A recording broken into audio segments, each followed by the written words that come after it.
Tanpa jeda setiap hari, Angkatan Bersenjata Rusia terus melancarkan serangannya ke posisi militan Ukraina.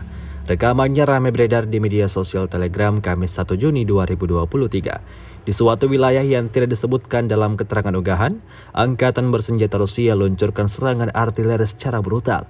Selain melancarkan serangannya dari tank, prajurit Rusia berbondong-bondong keluar dari dalam parit dan berpencar lalu melancarkan tembakannya, seperti yang terlihat dalam rekaman. Aksi pasukan Rusia yang menyerang tanpa henti ini membuat pasukan Ukraina kewalahan dalam respon serangan. Hingga video ini beredar, tidak diketahui pasti ada berapa jumlah korban jiwa dalam peristiwa ini.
населенных пунктов Владимировка, Кременная Луганской Народной Республики, Табаевка Харьковской области, Никольская Донецкой Народной Республики и Жеребянки Запорожской области.